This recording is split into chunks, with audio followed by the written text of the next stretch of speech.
Hey everybody, welcome back to Magic Orthodoxy. My name's David and this is a Magic Review.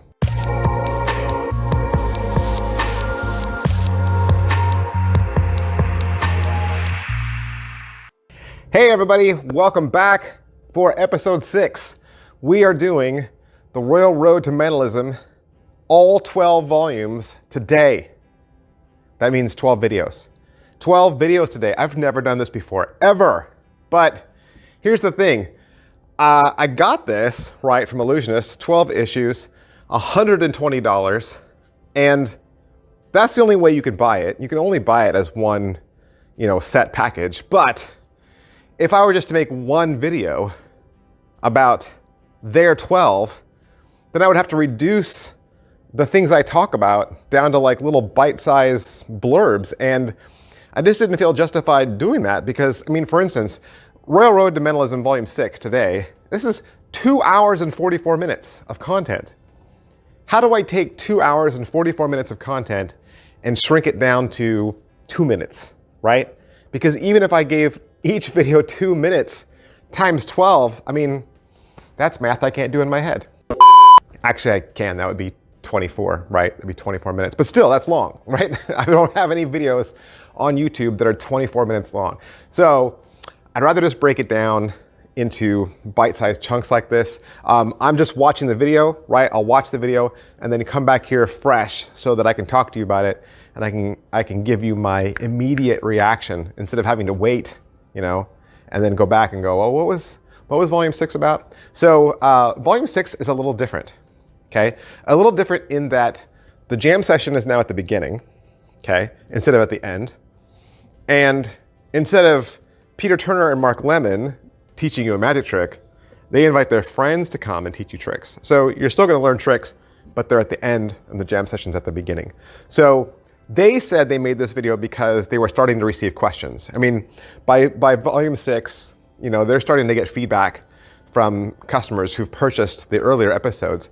And people were asking about character development, how to discern which tricks to choose when you're making a routine, and what the best method is for certain tricks. Like once you start learning different techniques, is there a better method to achieve the same result?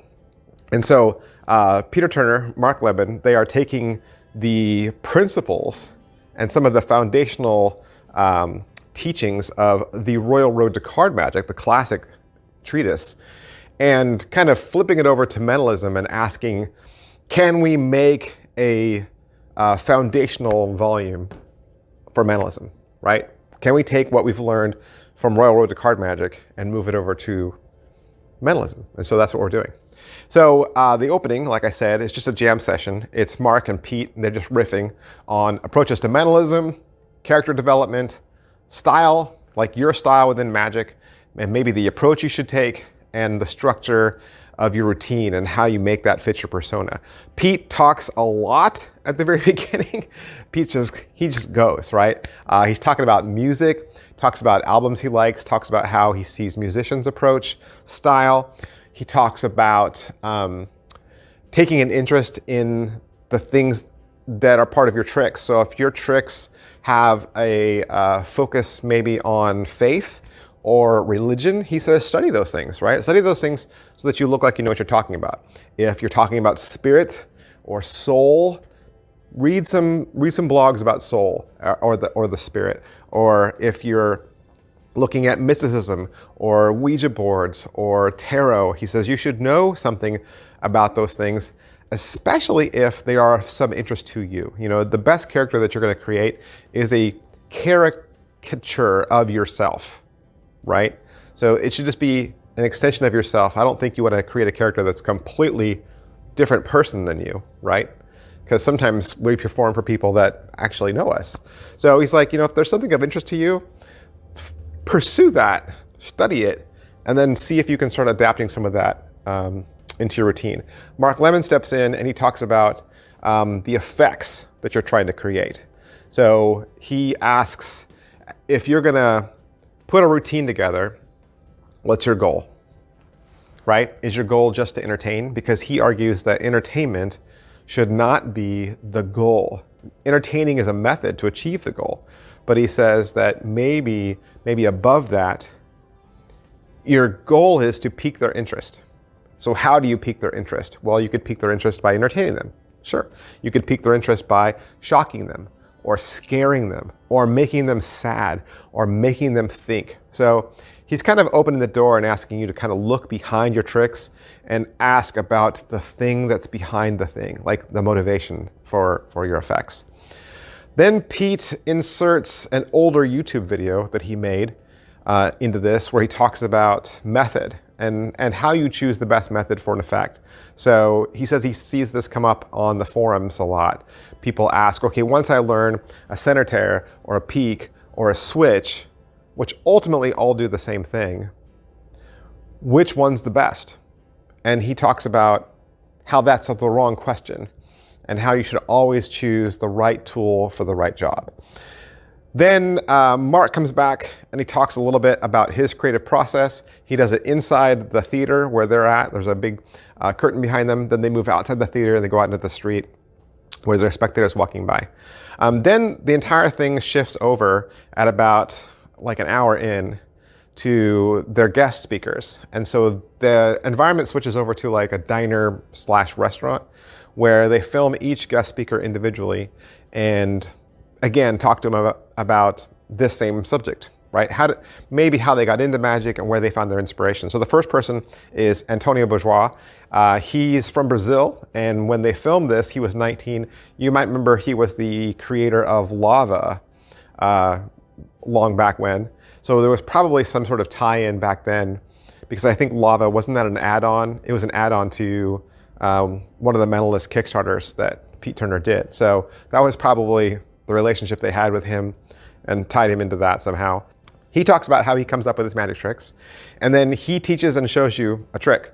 So in his trick, he has 5 cards. He shows they're all different. He counts them out, and then counts them out to the table and has them in his hand. And he says, if I was really doing a trick, you don't even need 5 cards. You just need 1. So he says, out of all the 5 cards, which one were you thinking of? And they say the 4 of clubs. And he goes, yeah, that's the only one I have. And he holds it up, and immediately he went from 5 to 1. And it was, the spectator only thought of the card. They didn't ever say it out loud. So it was amazing. Like when I first saw that, I heard the voice off camera and they said 4 of clubs. And he's like, yeah, that's the only card I have. And I was like, what? Where'd the other 4 cards go? And how did you know that was the one they were going to pick? So that was pretty cool. And then Mark Lemon does an interview with Christian Grace. Christian Grace talks about how he developed his character, who he's inspired by. One of the things he says is, what helps him a lot is having other magicians who are friends. Right? Being inspired by other friends who are magicians, people that take an interest in you. He's also going to teach you a trick that he says he learned from Slidini. I believe he says it was Slidini. He thought it was it. He had a Slidini quote, and then he kind of followed it up with this trick. But basically, it was 52 cards down to 1 card to pocket. And it was one of those tricks where you ask all the typical equivoque questions, like choose red or black, choose odd or even. And then the thing that was different about it, though, was there was no wrong answer. So when they said red or black and they said red, he's like, yep, that's it. So all throughout the trick, I had my magician hat on and I kept waiting for him to say, okay, and we'll remove those, or we'll get rid of those. But whatever Mark Lemon chose, Christian Grace just said yes to everything. And by the time he got to the end, they had narrowed it down to 1 card, which was red, which was the suit he wanted, which was the number he wanted, and it was in his pocket. Now, obviously, he doesn't have 52 cards in his pocket, but he'll teach you that trick too, which is pretty cool. And then there was an interview with Tobias Dostal. Tobias Dostal doesn't teach you a trick, but he, again, talks about character development. And then Mark Lemon comes in at the end with an outro where he finishes his talk on character development. So 2 hours and 44 minutes, which I gotta say, this is probably one of my favorite videos out of all of them. At the very beginning, I was thinking, oh, it's just one big jam session. I don't know if I'm gonna like this, but I stuck with it. I kept watching it, and again, I could probably listen to Pete Turner and Mark Lemon talk all day long. So just the gems, the nuggets that pop up here and there, You know, at the very beginning, there's probably not a lot visually going on. So it's definitely one of those videos that you can start playing and then reduce and do something else in the background.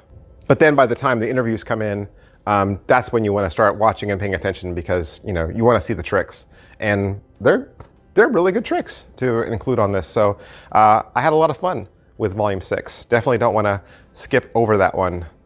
I think the information here is important, especially when it's probably something that we ignore a lot. You know, we just think that, well, all I have to do is buy this trick from this person, this trick from this person, and this trick from this person because I like them all, or because they're all new, and then just put them together into one set, and now I'm a magician, without ever giving any thought to my character, who I am, why I'm doing what I'm doing. Do I come across as convincing? Do I come across as who I want to come across, right? So yeah, I think we should all think about character development and the motivation, the reason that we do what we do and why we do what we do. So great, great, great video. Looking forward to Royal Road to Mentalism Volume 7. That's coming up next. See you next time. Bye. Hey, would you like to learn a magic trick? You would? Did you know I have a second channel? That's right. I have a second channel where I teach beginning level magic tricks.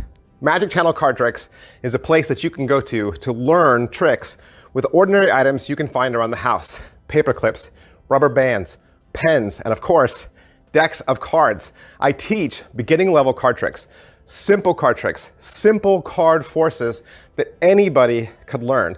I also review magic kits. So if you go buy a magic kit from the store, your local Walmart or Target, or you get a magic kit for Christmas, I'll go over exactly what's inside. And I'll even teach you how to perform with some of those tricks that you get inside those kits. Plus, I'm even gonna give you video instruction to very simple, very inexpensive tricks that you can pick up at your favorite magic store. Sometimes you get those tricks and the instructions are just on a tiny little piece of typewritten paper and you have no idea how to do that trick.